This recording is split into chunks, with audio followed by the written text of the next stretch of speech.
Bien, buenos días, hermanos, hermanas. Hoy día vamos a ver el capítulo 12 de Apocalipsis. ¿Ya?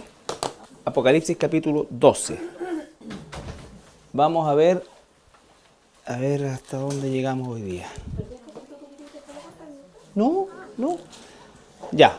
Vamos a leer desde el versículo 1 en adelante. Les recuerdo que lo anterior que vimos fueron los dos testigos, ¿no es cierto? Y también recordarle que a partir del capítulo 11 se comienza a desplegar lo que sucede durante los toques de trompeta, ¿no es cierto? La séptima trompeta, nos falta ese pedacito, lo vamos a ver un poquito más adelante para poder engancharlo con los eventos que vienen ahora. Porque, por ejemplo, ahora en el capítulo 12 vamos a no retroceder, sino que ampliar lo que pasa en la quinta trompeta específicamente, ¿ya? Apareció en el cielo una gran señal, una mujer vestida de sol, con la luna debajo de sus pies, y sobre su cabeza una corona de 2 estrellas. Y estando encinta, clamaba con dolores de parto en la angustia del alumbramiento. También apareció otra señal en el cielo. He aquí un gran dragón escarlata, que tenía 7 cabezas y 10 cuernos, y en sus cabezas 7 diademas, y su cola arrastraba la tercera parte de las estrellas del cielo, y las arrojó sobre la tierra. Y el dragón se paró frente a la mujer que estaba para dar a luz, a fin de devorar a su hijo tan pronto como naciese. Y ella dio a luz un hijo varón, que regirá con barra de hierro a todas las naciones. Y su hijo fue arrebatado para Dios y para su trono. Y la mujer huyó al desierto, donde tiene lugar preparado por Dios, para que allí la sustenten por 1260 días. Después hubo una gran batalla en el cielo. Miguel y sus ángeles luchaban contra el dragón, y luchaban el dragón y sus ángeles, pero no prevalecieron, ni se halló lugar ya para ellos en el cielo. Y fue lanzado fuera el gran dragón, la serpiente antigua, que se llama Diablo y Satanás, el cual engaña al mundo entero. Fue arrojado a la tierra, y sus ángeles fueron arrojados con él.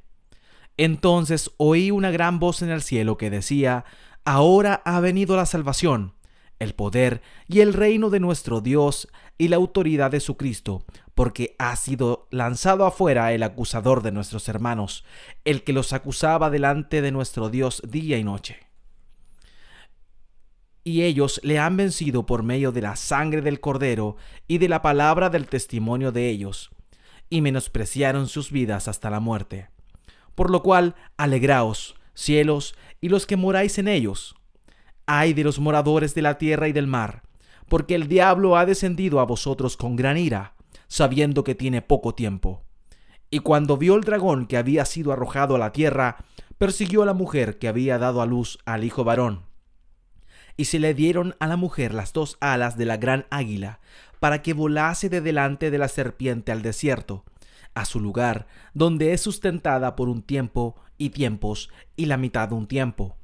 Y la serpiente arrojó de su boca tras la mujer agua como un río, para que fuese arrastrada por el río. Pero la tierra ayudó a la mujer, pues la tierra abrió su boca y tragó el río que el dragón había echado de su boca. Entonces el dragón se llenó de ira contra la mujer, y se fue a hacer guerra contra el resto de la descendencia de ella, los que guardan los mandamientos de Dios y tienen el testimonio de Jesucristo. Esta es una escena simbólica que representa algo. Recuerden que Apocalipsis está lleno de simbología, pero toda esa simbología no es algo místico, sino que es algo que pertenece a la economía del trato de Dios con Israel en el Antiguo Testamento. Por lo tanto, no tenemos que nosotros jugar a interpretar cosas mayormente, sino que lo que tenemos que hacer es, interpretarlas desde el punto de vista de la Biblia. Y es así como hemos ido recorriendo todos estos capítulos. Y aquí llegamos a un punto donde claramente va a haber una escena en el cielo, pero en primer lugar dice que esta escena no se desarrolla en la tierra, sino que se desarrolla en el cielo, y habla en primer lugar de una gran señal, y la expresión en el griego es megasemión, donde viene la palabra, por ejemplo, en medicina, semiología, que es el estudio de los signos y síntomas. Y por supuesto que, al igual que en el caso de la semiología, que signos y síntomas van a conducir a otra cosa, que es el diagnóstico de una enfermedad, este símbolo, por lo tanto, no es una mujer literal, es un signo, una señal, ¿no es cierto? Es una semiología que indica o describe una realidad. Por supuesto, lo primero que nosotros tenemos que saber es que el catolicismo romano dice que esta mujer es María, sin ningún tipo de argumento más que el hecho que está encinta y va a dar a luz un hijo varón, ¿ya? Pero nosotros no podemos hacer una interpretación dejando fuera lo que es la interpretación bíblica y sobre todo el enfoque al que tiene lugar este periodo del libro Apocalipsis, que es básicamente Israel. O sea, el primer grupo que nosotros tenemos que, o al cual tenemos que aplicarle todo lo que estamos recibiendo como información es a Israel, ya no a la iglesia, ¿no es cierto? Bajo ningún punto de vista a la iglesia, porque la iglesia ya se encuentra con el Señor. Entonces, lo que nosotros tenemos que hacer es partir de la base que la aplicación inmediata a cualquier elemento de estas características simbólicas, por ejemplo, es a Israel y detectar en el Antiguo Testamento la información que nos permite interpretar qué puede significar esto o quién en definitiva es esta mujer, ya no a la luz de la tradición, sino que más bien a la luz de la Escritura. Entonces, este símbolo, que es una mujer, no es una mujer literal, por lo tanto ya no pudiera ser María, porque no es una mujer literal, no la describe como un personaje literal, dice que está vestida del sol y la luna. Hay dos elementos, ¿no es cierto?, que son importantes, que son el sol y la luna, y además dice que una corona con 12 estrellas, ¿ya? Entonces, vestida de sol, la luna bajo sus pies, en su cabeza una corona con 12 estrellas. Cuando nosotros analizamos la mujer, vamos a llegar a la conclusión de que efectivamente esa mujer es Israel. En primer lugar, porque Israel es siempre la analogía de, por ejemplo, Jesús con la iglesia, es Jesús y la desposada, la novia, ¿no es cierto? Y cuando se habla de Israel en su relación con el Señor, con el Dios Padre en el Antiguo Testamento, ¿no es cierto?, se habla siempre de la mujer. Esta mujer que pasa por periodos de adulterio, que pasa por periodos de repudio, pero que también pasa por periodos de restauración, que ha sido la historia de Israel. Israel, ¿no es cierto?, como la mujer, el pueblo de Dios, ha pasado gran parte de su historia, que es larga, en periodos de adulterio espiritual, ¿no es cierto? Y que por supuesto eso lo lleva a un adulterio de todas las normas y reglas que Dios impone. La idolatría era súper importante dentro del adulterio que Israel cometía. Constantemente estaba cayendo en ese adulterio y constantemente Dios la estaba repudiando, pero a la vez al tiempo la estaba restaurando, ¿ya? Entonces, vamos a leer, por ejemplo, Jeremías 3:1. Dicen, si alguno dejare a su mujer, y yéndose ésta de él, se juntare a otro hombre, ¿volverá a ella más? ¿No será tal tierra del todo amancillada? Tú, pues, has fornicado con muchos amigos, mas vuélvete a mí, dice Jehová. Ahí tenemos el ejemplo de la relación marital, hombre-mujer, ¿no es cierto?, graficada por Dios, es una señal, ¿no es cierto?, e Israel en este caso, ¿no es cierto?, como la mujer que está, sobre todo en esta época en que Jeremías escribe, alejada de Dios, cometiendo adulterio espiritual. Y entonces sigue, versículo 2. Alza tus ojos a las alturas, y ve en qué lugar no te hayas prostituido. Junto a los caminos te sentabas para ellos, como árabe en el desierto, y con tus fornicaciones y con tu maldad has contaminado la tierra. Por esta causa las aguas han sido detenidas, y faltó la lluvia tardía, y has tenido frente de ramera, y no quisiste tener vergüenza. A lo menos desde ahora, ¿no me llamarás a mí, Padre mío y guiador de mi juventud? Está haciendo una pregunta, ¿no es cierto? En este momento Israel se encuentra en un estado de adulterio espiritual, Sin embargo, Dios se hace una pregunta. ¿Guardará su enojo para siempre? ¿Eternamente lo guardará? He aquí que has hablado y hecho cuantas maldades pudiste. Me dijo Jehová en días del rey Josías: ¿Has visto lo que ha hecho la rebelde Israel? Ella se va sobre todo monte alto y debajo de todo árbol frondoso, y allí fornica. Y dije: después de hacer todo esto, se volverá a mí. Pero no se volvió, y lo vio su hermana la rebelde Judá. Y ella vio que por haber fornicado la rebelde Israel, yo la había despedido y dado carta de repudio. Pero no tuvo temor la rebelde Judá su hermana, sino que también fue ella y fornicó.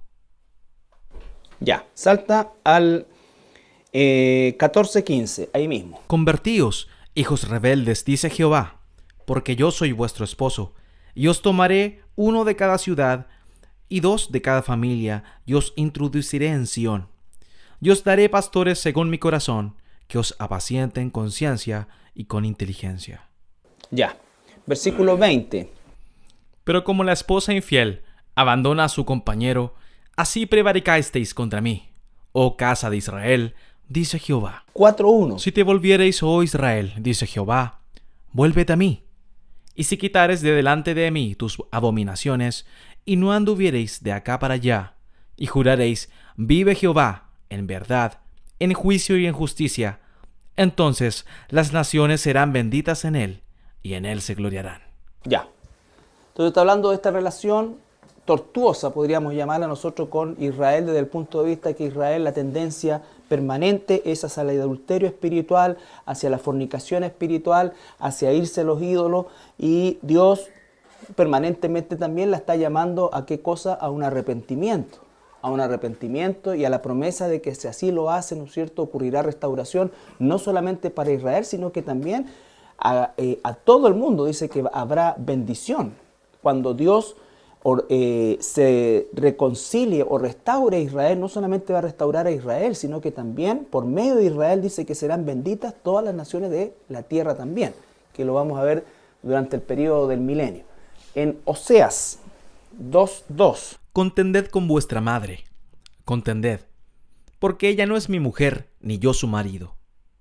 Aparte pues sus fornicaciones de su rostro y sus adulterios de entre sus pechos. No sea que yo la despoje y desnude, la ponga como el día en que nació, la haga como un desierto, la deje como tierra seca y la mate de sed. Ahora, en el capítulo de ahí de Oseas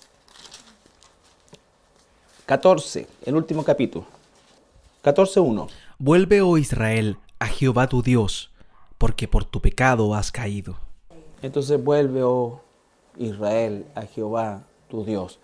Vuelvo a insistir, es una relación tortuosa de un Dios fiel que ama y una esposa. La historia de Oseas, los que no han leído el libro de Oseas tienen que leerlo, es una historia de las más como extrañas que aparecen en la Escritura, pero es también simbólica en un sentido, por el hecho de que Dios manda a este hombre Oseas, que era un hombre justo, a casarse con una mujer prostituta, ¿no es cierto? Y a amarla, a cuidarla, a tratarla bien, y la respuesta de la mujer, por supuesto que no es en el mismo sentido.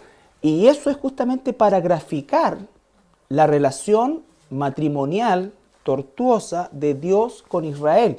Un Israel que permanentemente tiende a la infidelidad, ¿no es cierto? Y un Dios que permanentemente llama al arrepentimiento y extiende sus brazos de misericordia, ¿ya? Entonces, la relación de Dios con Israel es una relación matrimonial, podríamos decir. Ahora, Ezequiel capítulo 16. Sino como una mujer adúltera, que en lugar de su marido recibe a ajenos. A todas las rameras les dan dones, mas tú diste tus dones a todos tus enamorados, y les diste presentes para que de todas partes se llegasen a ti en tus fornicaciones. Y ha sucedido contigo en tus fornicaciones lo contrario de las demás mujeres, porque ninguno te ha solicitado para fornicar, y tú das la paga en lugar de recibirla. Por esto has sido diferente. Por tanto, ramera, oye palabra de Jehová. ¿Con quién está tratando Dios ahí? ¿Con una persona en particular? No, con un pueblo, Israel, que comete no solamente adulterio, sino que algo aún terrible, paga para adulterar, es decir, le abre las puertas de par en par a los Baales, a todo eso, ¿ya? A todo eso. Entonces, ese es el nivel de alejamiento que Israel tenía con Dios y que tiene todavía. Isaías 51, la restauración de Israel, 51. Así dijo Jehová: ¿Qué es de la carta de repudio de vuestra madre, con la cual yo la repudié? ¿O quiénes son mis acreedores, a quienes yo os he vendido? He aquí que por vuestras maldades sois vendidos, y por vuestras rebeliones fue repudiada vuestra madre. Ya, fue repudiada, está hablando de Israel, ¿no es cierto? Ahora, en Génesis capítulo 37, versículo 9 al 11, vamos, antes de que se forme incluso la nación de Israel, José, el hijo menor hasta ese entonces de Jacob, el hijo menor de Jacob, todavía no entraba Israel en Egipto. Aquí estamos antes de todo, cuando los otros hijos de José, de Jacob, le tenían envidia y llegaban a odiar a este hermano, ¿ya? Justamente parte de ese odio era por estos tipos de sueños que él tenía, ¿ya? Bueno. Soñó aún otro sueño y lo contó a sus hermanos, diciendo: He aquí que he soñado otro sueño, y he aquí que el sol y la luna y 11 estrellas se inclinaban a mí. Ya. Entonces, en el único lugar de la Escritura donde tenemos esa descripción es en este sueño de José, ¿no es cierto? Esas 11 estrellas después se transforman en 12, ¿ya? Y tenemos los mismos elementos. Recuerde, él está soñando algo que todavía no existe. Está soñando en que ese pueblo, que es Israel, que después lo va a incluir a él, se iba a postrar delante de él. Y por eso va a entrar a la tierra de Egipto y va a ir y se va a desarrollar en la tierra de Gosén, al norte de Egipto, en la parte más fértil, y de ahí, ¿no es cierto?, van a pasar 100 años, va a morir el faraón que conocía a José, va a morir José y va a morir la primera generación de esa familia, que fueron, dice la Escritura, que entraron más o menos 70 personas al principio, y después de 400 años o de 4 siglos sale más de 2 millones de personas. O sea, la multiplicación, a pesar de toda la persecución que experimentaron por parte de los egipcios. Entonces, ese es el sueño del origen y el nacimiento de Israel. ¿Ya? La mujer, las estrellas, el sol y la luna, ¿no es cierto?, que nos dice específicamente qué es lo que son, pero algunos judíos en el Talmud suponen que puede ser, se le llama el sol a Jacob y la luna a Rebeca, su esposa, ¿ya? Es posible, nosotros nos interesa el hecho como para completar la familia, pero el tema es que la nación de Israel es en definitiva la que es representada, imagínense la cantidad de siglos después, en la visión de Juan, el apóstol, que ve esta mujer, ¿no es cierto?, que es Israel. Vuelvo a insistir, no es la iglesia, ni tampoco es María. ¿Por qué? Porque no es en definitiva una persona en particular, sino que es una señal, tal como el sueño de José. ¿Ya? Ahora, dice que la mujer estaba encinta, y vamos a ver esta imagen también en varias partes de la Escritura, partiendo por Isaías 26. Hay muchas más, pero tratando de hacer una selección. Como la mujer encinta cuando se acerca el alumbramiento, gime y da gritos en sus dolores, así hemos sido delante de ti, oh Jehová.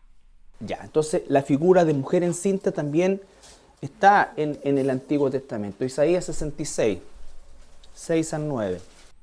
Voz de alboroto de la ciudad, voz del templo, voz de Jehová que da el pago a sus enemigos. Antes que estuviese de parto, dio a luz. Antes que le viniesen dolores, dio a luz hijo. ¿Quién oyó cosa semejante? ¿Quién vio tal cosa? ¿Concebirá la tierra en un día? ¿Nacerá una nación de una vez? Pues en cuanto Sión estuvo de parto, dio a luz sus hijos.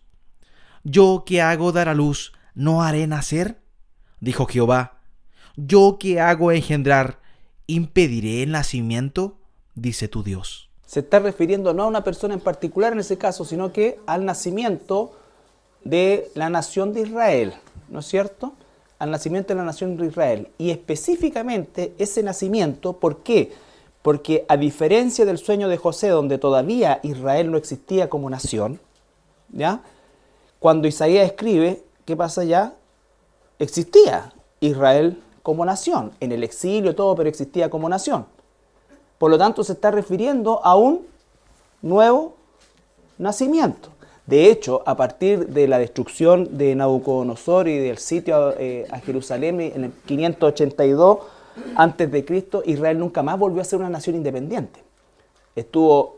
Pasó un periodo corto en la época de los macabeos, en la parte intertestamentaria, pero fue muy breve. Pero no volvió a ser una nación independiente desde el punto de vista de lo que significaba su esplendor en el tiempo de Salomón. Y nunca más, o sea, de ahí en adelante, solamente después 100 años, más o menos de 100 años, los asmoneos, que era también una familia de religiosos judíos, establecieron, pero muy precariamente, un cierto grado de independencia que termina finalmente con los romanos tomando el control de toda la tierra de Israel. Entonces, tenemos el nacimiento que dice ahí, en un día, recuerden ustedes, el 14 de mayo de 1948, en un día se declara la independencia, o el nacimiento, mejor dicho, no la independencia, sino que el nacimiento del moderno Estado de Israel. Y 2 días después, todos los países árabes de alrededor le declaran la guerra y comienza el tortuoso camino del desarrollo de Israel con la primera guerra, que es la guerra de la independencia, el año 48. Entonces, nace en un día, fue una gestión que se venía desarrollando dentro del corazón del movimiento sionista durante mucho tiempo. A partir del 1887 se viene desarrollando esa idea de tener un lugar donde los judíos puedan vivir en paz, ¿no es cierto? De hecho, el fundador de este movimiento sionista, Teodoro Herz, él ni siquiera le interesaba específicamente la tierra de Israel. Él quería que en cualquier parte del mundo, porque él no tenía un apego religioso a la tierra. Sin embargo, Dios hace que todo el esfuerzo se focalice en retornar a la tierra original, a la tierra de los padres. Entonces, eso es importante porque entonces tenemos a la mujer, los dolores de parto, nacimiento, son todas analogías que se aplican a Israel. Ahora, la mujer que vamos a ver o que estamos viendo aquí en Israel también está con dolores de parto. ¿Ya? También está con dolores de parto. Jeremías 4:31. Porque oí una voz como de mujer que está de parto, angustia como de primeriza, voz de la hija de Sión que lamenta y extiende sus manos diciendo: ¡ay ahora de mí, que mi alma desmaya a causa de los asesinos! Miqueas 4:10. Duélete y gime, hija de Sión, como mujer que está de parto, porque ahora saldrás de la ciudad y morarás en el campo, y llegarás hasta Babilonia. Allí serás librada, allí te redimirá Jehová de la mano de tus enemigos. Ya, entonces hemos hecho este recorrido por el Antiguo Testamento para identificar los rasgos que pertenecen a la visión que está teniendo el apóstol Juan, y encontramos entonces su respuesta en la misma Biblia, en el Antiguo Testamento. ¿Por qué? Porque tenemos que hacer una aplicación judaica inmediatamente a cualquier señal que específicamente nos está diciendo acá, una gran señal, una mega semión. Entonces dice que esa mujer es Israel. Ahora, la iglesia nunca está con dolores de parto. ¿Habla en alguna oportunidad que la iglesia está con dolores de parto? No. ¿Y por qué no debiera estar con dolores de parto la iglesia? Porque todavía no se ha consumado el matrimonio. ¿No es cierto? Estamos desposados. ¿Ya? Estamos desposados. ¿Ya? Entonces, eso también es importante. Por eso es que no puede ser la iglesia tampoco. Ahora, volvamos al capítulo 12 de Apocalipsis. Entonces, vamos a leer el versículo 1 y 2. Apareció en el cielo una gran señal, una mujer vestida del sol, con la luna debajo de sus pies, y sobre su cabeza una corona de 2 estrellas. Y estando encinta, clamaba con dolores de parto en la angustia del alumbramiento. Ya, entonces, ¿estamos claros que es Israel? Ya, perfecto. Entonces, vamos al versículo 3. 3 y 4. También apareció otra señal en el cielo.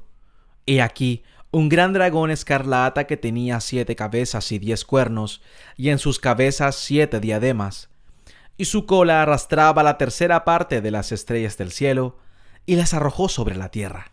Y el dragón se paró frente a la mujer que estaba para dar a luz, a fin de devorar a su hijo tan pronto como naciese. Ya.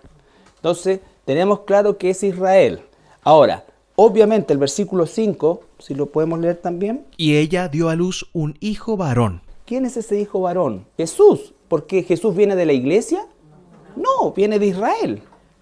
¿Ya? Jesús viene de Israel. Quien regirá con vara de hierro a todas las naciones. ¿Cuándo? En el milenio, ¿no es cierto? Y su hijo fue arrebatado para Dios y para su trono. ¿Dónde está hoy? ¿No es cierto? Entonces, ahora, este dragón que aparece también dice que es otra señal. O sea, es de nuevo semión, que significa algo que nos va a dar identificación de otra cosa, ¿no es cierto? No es que el dragón propiamente tal, es una señal.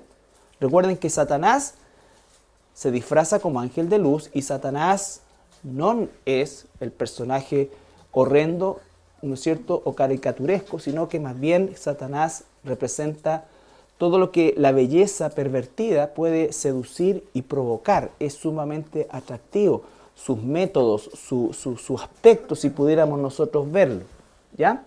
Entonces, lo primero que dice que es un dragón. Ahora, la palabra dragón es una palabra que se usa bastante en la escritura y que se traduce como monstruo marino, ¿ya? Como monstruo marino.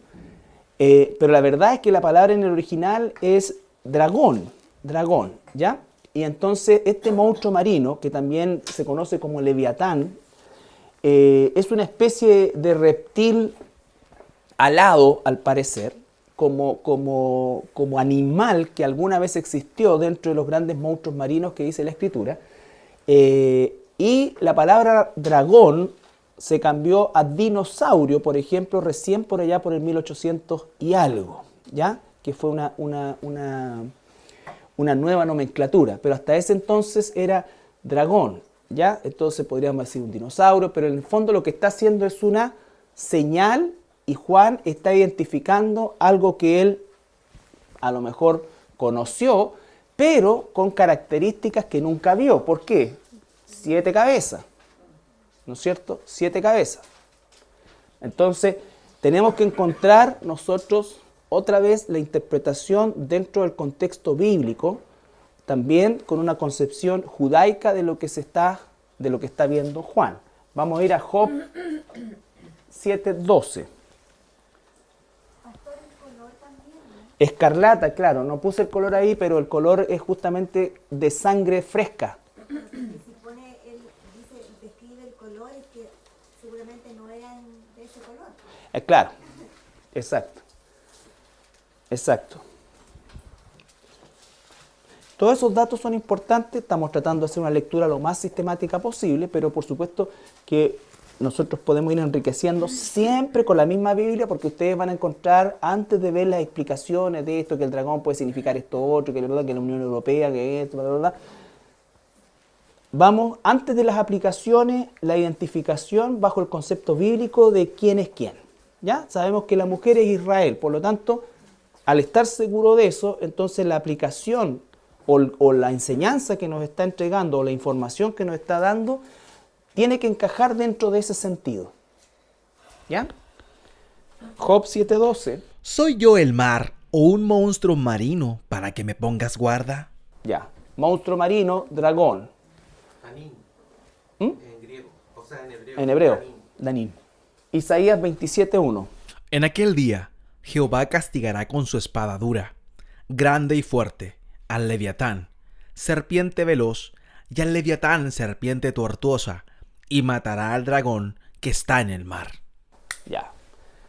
Aquí tenemos nosotros varias cosas. Recuerden que mar también, en el contexto de la interpretación bíblica, representa muchas veces gente. ¿Ya? Entonces habla de este dragón y dice en aquel día, en aquel tiempo. Por supuesto eso todavía no ha ocurrido, pero estamos cerca de que ocurra. 51:9. Despiértate, despiértate, vístete de poder, oh brazo de Jehová. Despiértate como en el tiempo antiguo, en los siglos pasados. ¿No eres tú el que cortó a Rahab y el que hirió al dragón? Ya, él hirió al dragón. Es solamente para ver que está la palabra dragón, ¿ya? Pero Isaías 27:1 es el más cercano por el hecho de que está hablando justamente de un día en el cual el dragón, que nos va a decir ahora 2 Corintios 11:3, va a ser vencido. Dragón, serpiente, serpiente antigua. Pero temo que como la serpiente con su astucia engañó a Eva, vuestros sentidos sean de alguna manera extraviados de la sincera fidelidad a Cristo. Entonces, otra vez el concepto de serpiente, por lo tanto lo que está viendo Juan es un monstruo, pero que obviamente es una señal que representa a Satanás.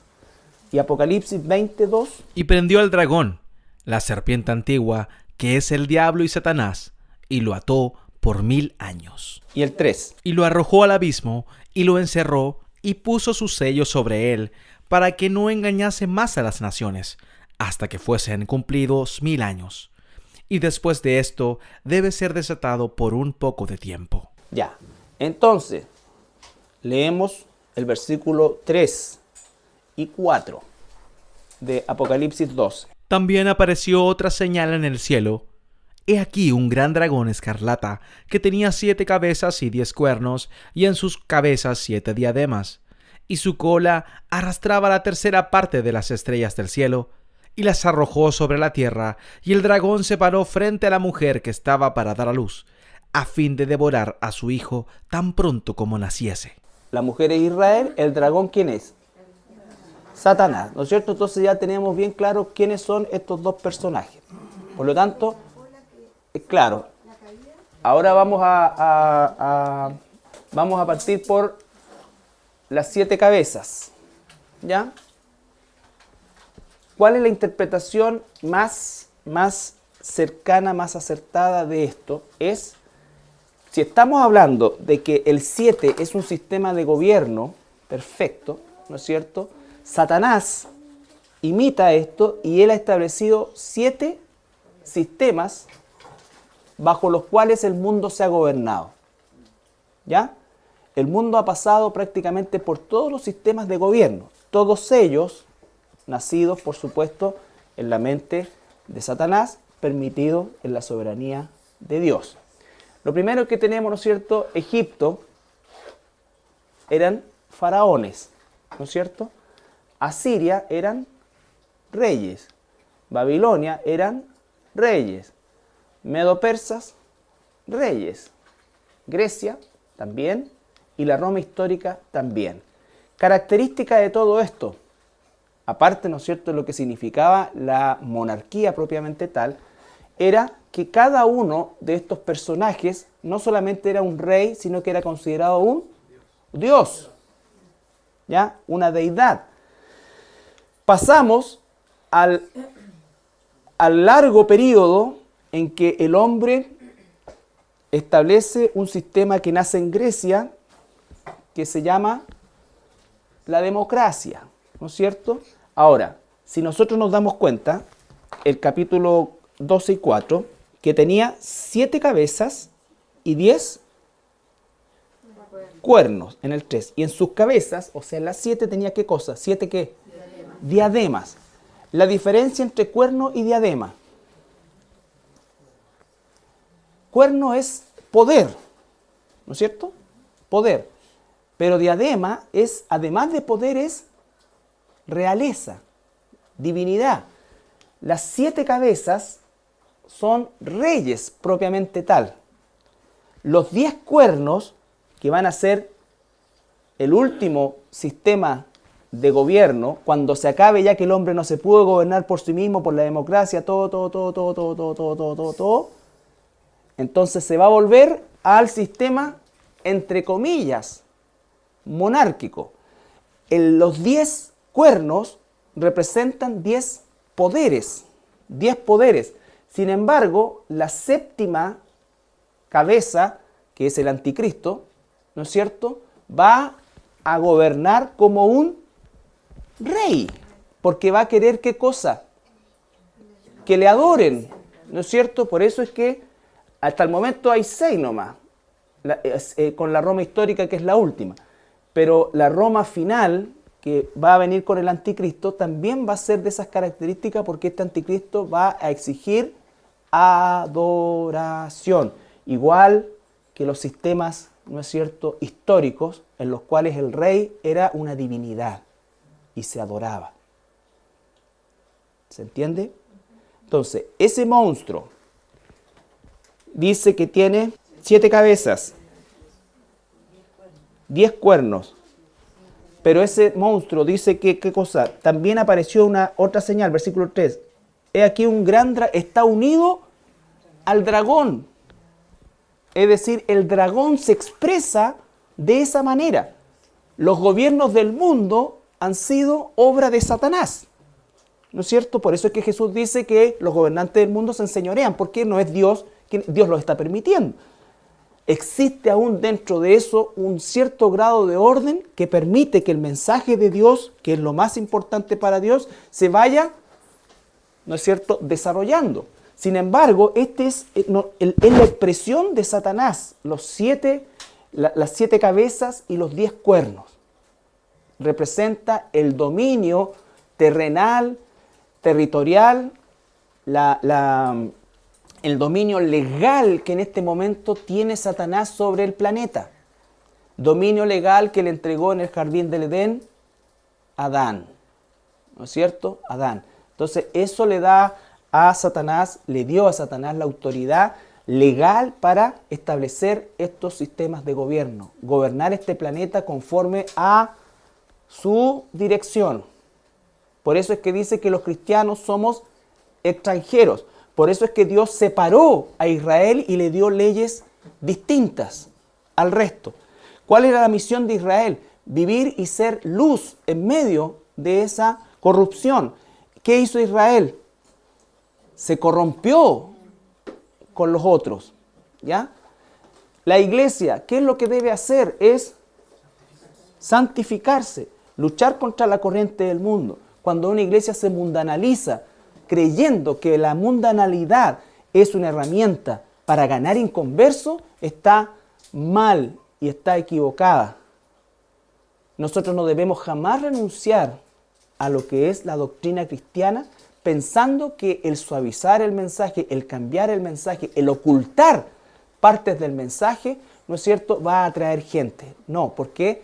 Porque entendemos también, y lo hemos aprendido, ya estamos maduros en eso, es que Dios es soberano y la elección la hace Él. El mandato del llamado es nuestro.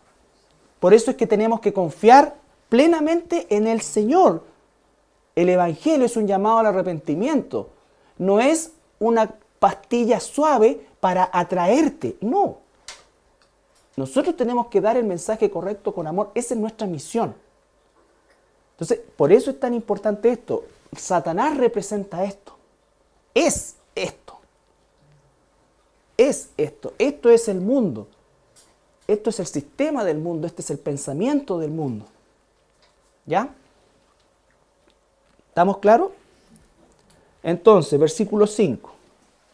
El propósito de este dragón, ¿cuál fue? Versículo 4. Y su cola arrastraba la tercera parte de las estrellas del cielo, y las arrojó sobre la tierra, y el dragón se paró frente a la mujer que estaba para dar a luz, a fin de devorar a su hijo tan pronto como naciese. Eso que está relatando de las estrellas, de la tercera parte, hace alusión a la caída original o a la primera caída de Satanás, ¿no es cierto? Como relata Isaías, como relata Ezequiel, tú querubín protector que estabas acá, de allá, caíste hasta abajo, todo eso. Y en su caída arrastró, dice, la tercera parte de las estrellas que en el Antiguo Testamento, sobre todo, están relacionadas con ángeles. Job 38:7. Recuerden que hemos visto el concepto cuerno antes en cuanto al concepto de poder, ¿ya? Y diadema, lo mismo. Cuando alababan todas las estrellas del alba y se regocijaban todos los hijos de Dios. ¿Cuándo? Sí, ¿dónde estabas tú? ¿No es cierto? Recuerden que es la fase inquisitiva de Dios a Job, que nunca le dio una respuesta al respecto. Isaías 14. Isaías capítulo 14, versículos 12 al 15. ¿Cómo caíste del cielo, oh lucero, hijo de la mañana? Cortado fuiste por tierra, tú que debilitabas a las naciones. Tú que decías en tu corazón, subiré al cielo en lo alto. Junto a las estrellas de Dios levantaré mi trono, y en el monte del testimonio me sentaré a los lados del norte. Sobre las alturas de las nubes subiré, y seré semejante al Altísimo. Mas tú, derribado eres hasta el Seol, a los lados del abismo. Diga. ¿El monte de Dios estaba en la tierra? Esa es una pregunta que no tiene una respuesta específica, porque hay una teoría. Es que por eso de las contrataciones. Claro, hay una teoría de que anteriormente el planeta Tierra estuvo habitado con algunos seres distintos y Satanás era como el rey de esto, ¿no es cierto? Entonces, por eso es que dice que lo colocó aquí y allá. Pero como digo, se llama la teoría de la brecha, que es entre el versículo 1 y 2 de Génesis, ¿ya? Pero no hay más información al respecto.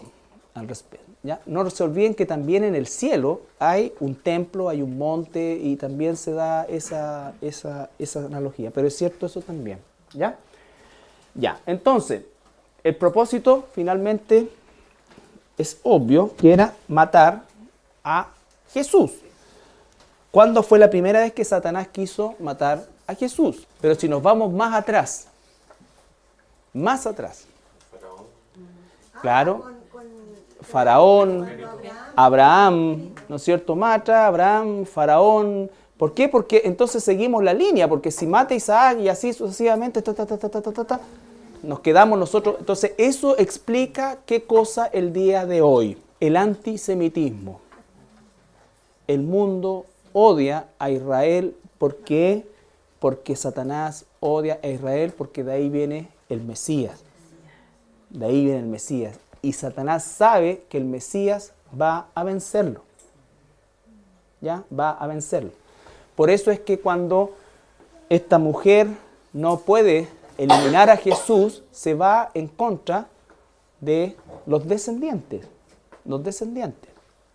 ¿Qué es lo que dice Jesús en Mateo 24? Cuando vean la abominación desoladora, que es cuando el anticristo se entrona y pide adoración, huyan. Los primeros que tienen que huir son los judíos. ¿Ya? Y eso se llama también la angustia de Jacob. La angustia de Jacob. Ya.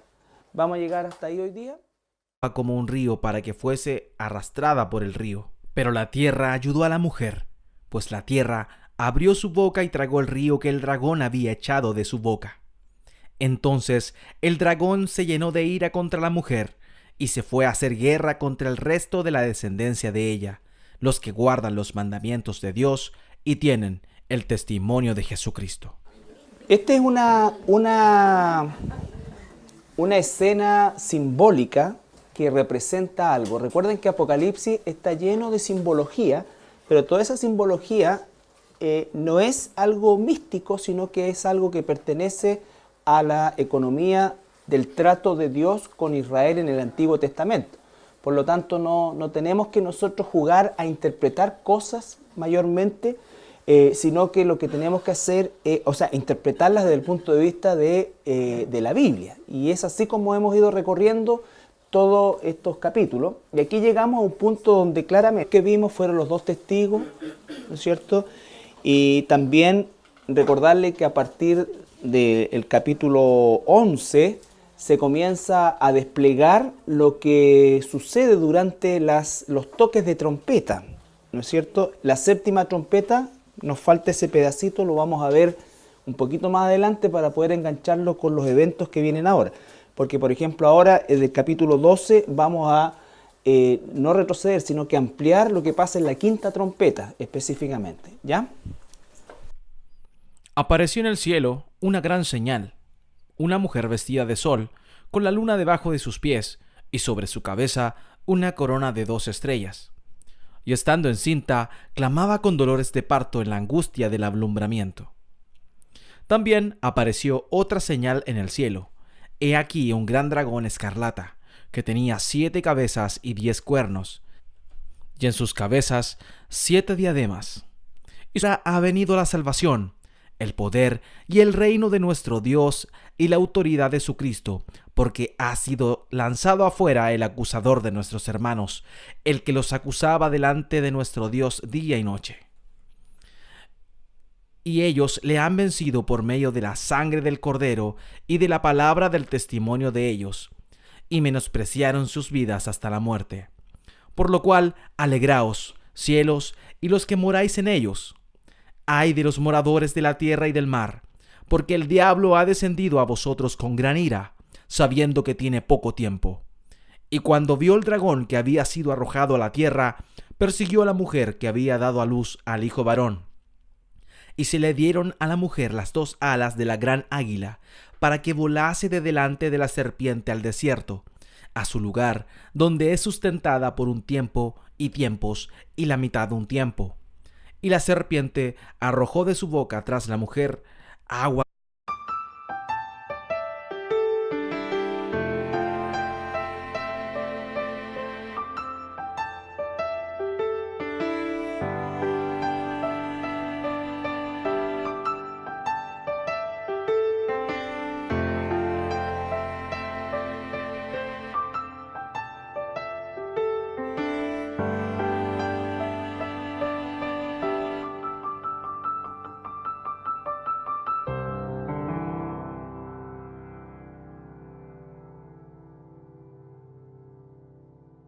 Bien, buenos días, hermanos, hermanas.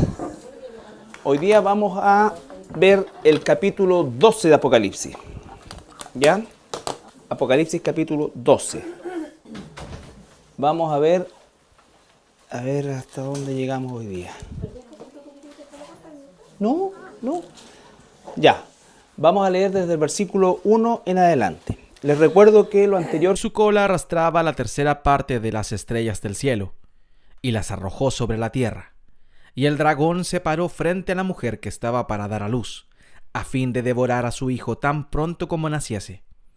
Y ella dio a luz un hijo varón, que regirá con barra de hierro a todas las naciones. Y su hijo fue arrebatado para Dios y para su trono.